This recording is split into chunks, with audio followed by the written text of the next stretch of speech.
For this data-driven decision-making project, I decided to focus on the business e-commerce.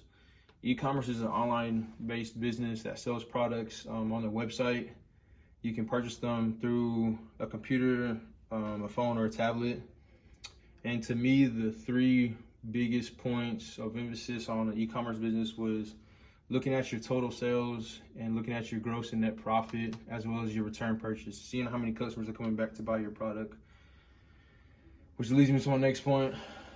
My product is somewhat goofy. I just made it off the top of my head, and it's a wristband that activates when someone feels cold. It'll, I guess you could say, create like a heat wave around your body to keep you warm. My data for it is off here to the left.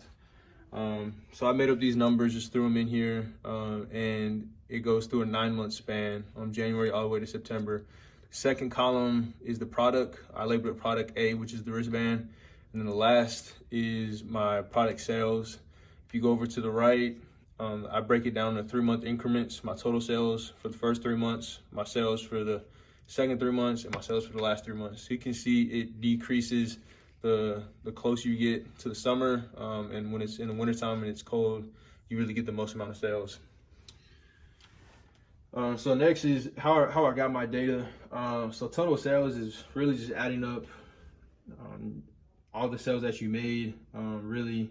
The next one is gross and net profit. Gross profit is the total amount of sales that you made before taxes, production, labor cost, or loans or debt that you may have, and your net income is what you're left with.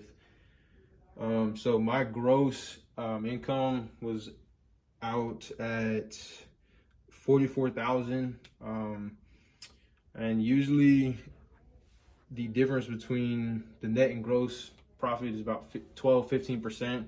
I decided to do 15%, which came out to my net income being $6,600. The next point is my return purchase, which is how many customers are coming back and purchasing my product. So at the very bottom, I put, again, the month in 3-month increments, the product, which is product A, and my new customers, as well as repeat customers. So my total customers, I decided just to put a number of 4,000, and my repeat customers was 18,000. I break it down into the months. And so to find your return purchase, you want to divide your repeat customer, which is 1,800, divided by your total amount of customers, 4,000. When dividing that, it came out to 45,000, or well, 45%. I'm sorry, 45% return purchase, which I guess is pretty good. And so now I go back to my last point, which is how I got my data. Over there, I got my Excel sheet. I was able to neatly outline it, get my total number of sales, and then use charts to lay it all out. As far as gross/net, like I said earlier, I ended up, minusing out the tax, labor production, any loans, and I decided to push it back to 15%, which gave me my $6,600. And my return purchase is what I explained earlier, dividing the 18 by the 4,000, which came out to 45%. To conclude,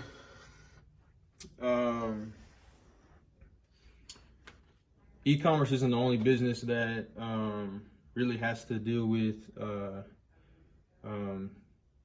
data decision making. A lot of businesses do it. Like I said, it'll determine how much product to put out. You can look at how many people are coming back, and it looks at how much sales you're doing.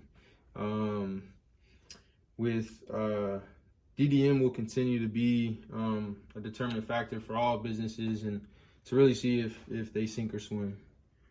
Thank you.